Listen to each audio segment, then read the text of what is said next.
Welcome, everybody, to the SES and MaxIQ Space STEM Awards 2026. This is the agenda that we have for this session. We're going to have a welcome with some introductions.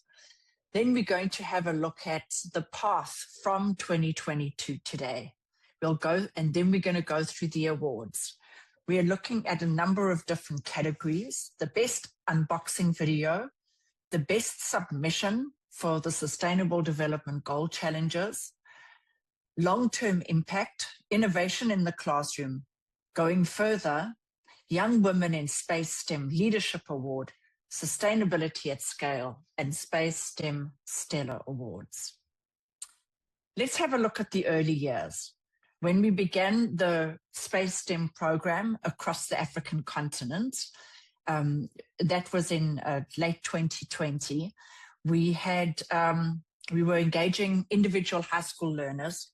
They had kits with X chips delivered to their homes so that they had them in their hands, and we delivered virtual workshops, and we implemented our learning management system with all of the program content.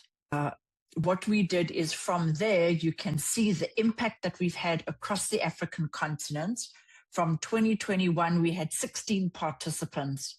And then as we went through the years, what we did is we started engaging nonprofit organizations, especially if we have a look at STEM Center Africa in Kenya. And what we've done is now we focus on engaging nonprofit organizations across the African continent. And you can see that our impact 2025, 2026 has been over 17,000 youth. Thank you so much, Judy. It's wonderful to be here once again at the STEM Awards program.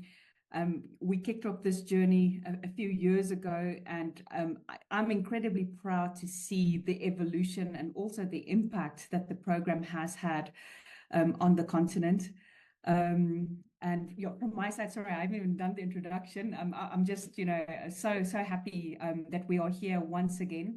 But so from my side, I look after product strategy for the media business unit within SES.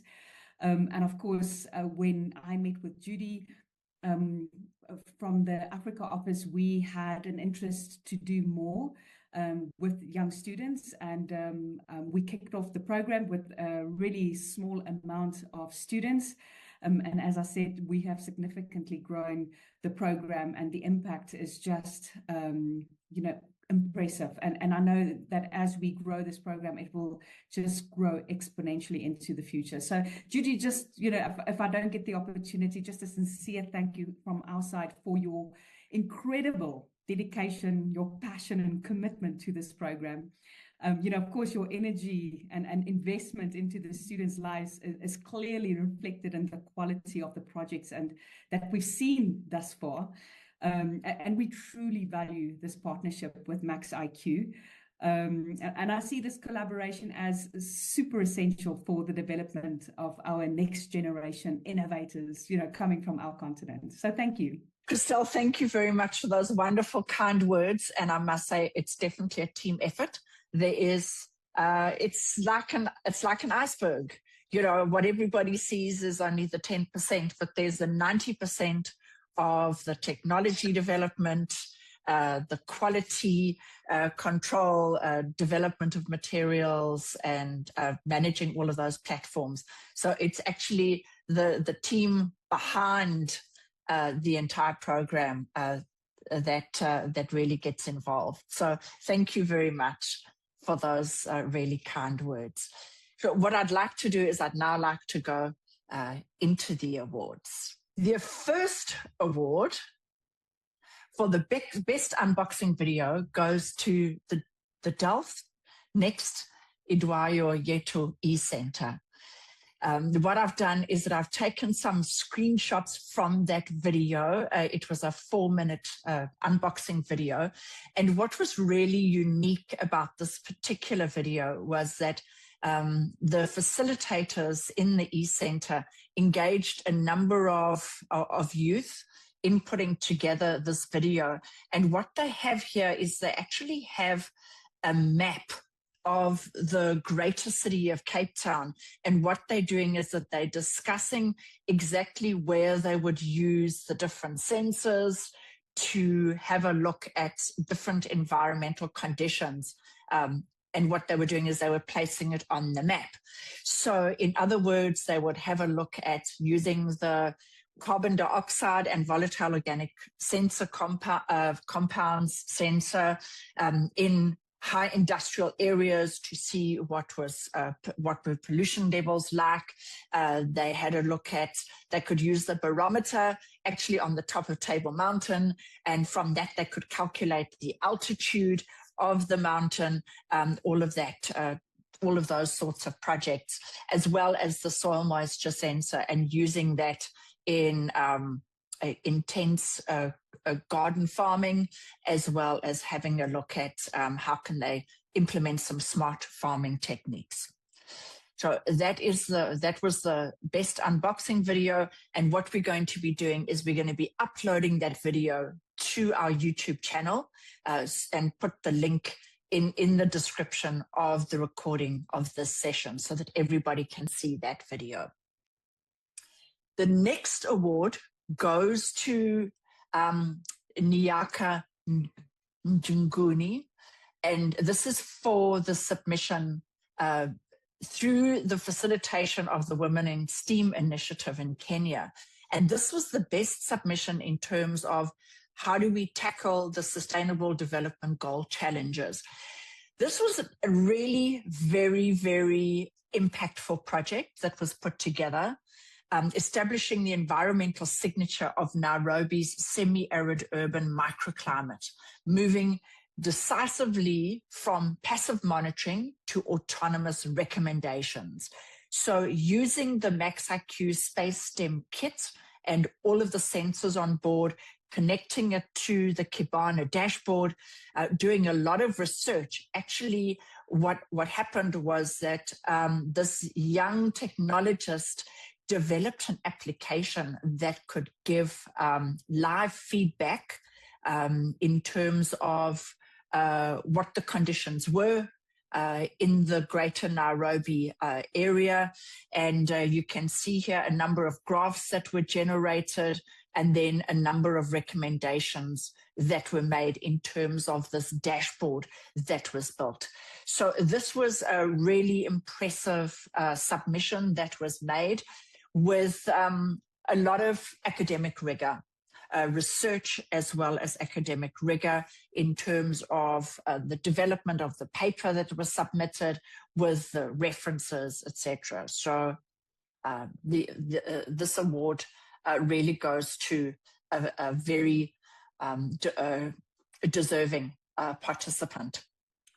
Our next award goes for long-term impact, and that is for Danish Akum and his team from STEM Center Africa. We first met Danish in 2022, and since then he and his team have been engaging hundreds of young aspiring engineers and technologists. So it's really fascinating because Danish probably has 3 versions of the X-chips. As we've rolled out the program and we've updated and upgraded our hardware, each year he and his team have been receiving more and more and more of the kits. Of course, those older versions of the kits still work absolutely perfectly, and as IoT devices and as a STEM's kit experimental devices.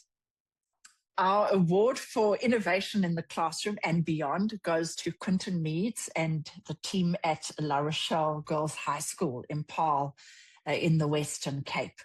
And this project was really very interesting because what they wanted to do is that they actually wanted to optimize the usage and the electricity usage of the fridge that they had in a common room. And here you can see one of the students monitoring those conditions using the STEM kits. And what they did is that they connected it to the Kibana dashboard so that what they could do is that they could close the fridge and the freezer compartment and actually monitor that outside of that. And from that, they were able to develop results in terms of at what point was it icing up and therefore losing efficiency and taking it from there. The award for going further goes to Azar Daniel Ugbede of Liftoff Africa in Nigeria. What Daniel has been able to do is take the program and extend it way beyond the parameters of what we've been able to support on this Space STEM program across Africa. So what he's done is he's taken that Space STEM learning beyond the core program through the Robotics for Good challenge that was recently hosted by the ITU and Google in Abuja, where participants were introduced to satellite technology, remote sensing, and practical data-driven learning using the MaxIQ space kits. And that was really, that was incredible because the feedback that we received from that was that they were able to engage with Earth observation data and compare that data to the data that they were collecting within that local environment and within their local communities. Congratulations to Daniel and the team of Liftoff Africa. The Young Women in Space STEM Leadership goes to Caroline Nyaga of the Women in STEAM Africa initiative. Caroline recently won a Zuri Award for her contribution to the upliftment and engagement of young women in Kenya. And the award goes to her for her leadership in creating meaningful opportunities for young women to participate in very practical STEM and space-linked learning while building confidence, skills, and pathways into future careers. The Sustainability at Scale Award goes to the team from Edunova and the Atlantis Special Economic Zone for engaging youth from 5 high schools to innovate environmental solutions in Zone 1. So as some background for those of you who are not familiar with the Atlantis Special Economic Zone, what it is it's an economic zone that has been demarcated within South Africa, and the entire zone and looks at environmental applications, and really it's regarded as a green hub. So during World Space Week last year, the Edunova and the Atlantis SEZ team engaged with the learners from those high schools. They were on school break at the time, and what they did is using their MaxIQ kits, they were able to investigate and develop environmental solutions for that area. Over the next number of months, those solutions are going to be implemented as permanent solutions within the Atlantis Special Economic Zone. And the final award that we have is the Space STEM Stellar Award that goes to Parklands College. And from early student participation in 2021, all the way through to suborbital and orbital projects, Parklands College, what they did is that over the years, they have developed their STAR Club, which is an acronym for Science, Technology, Aerospace, and Robotics. And I have a number of slides taking you through the projects that they've been involved in. They've been involved in multiple high-altitude balloon projects, both within South Africa as well as in the US with NASA from New Mexico, and as well as being instrumental in the development, the ongoing development of a rocket engine that is being undertaken at the University of KwaZulu-Natal. You can see here on the right-hand side, this payload. This is what it looked like after spending almost 2 weeks in the Indian Ocean. You can recognize the X chips that were on the payload, and the data was collected on an SD card, which was actually still intact. So these are the messages that came through about how after the rocket launch, when the rocket and the payload was lost over the Indian Ocean, but after some time, it actually did wash up and they were able to recover their payload. And from that, they were able to interpret the data from the accelerometer, the volatile organic compound sensor, as well as the barometer and the weather sensor, and comparing that with the local wind data for that particular day, they were able to identify the path that the rocket took, as well as the altitude. And you can see here, this is through the launch. And here is the maximum altitude that was achieved. And then what happened was that the parachute started to deploy, but it actually, it was only the drone parachute that worked, but the main parachute failed. So this is actually, as you can see over time, how it's actually just drifting down into the ocean. And here we can see the volatile organic compounds and the carbon dioxide really peaking over here during the engine burn, and then how it drops dramatically. And then, yeah, as it comes down towards the ocean bed, the ocean surface, you can see here that the carbon dioxide, the concentration starts to increase slightly.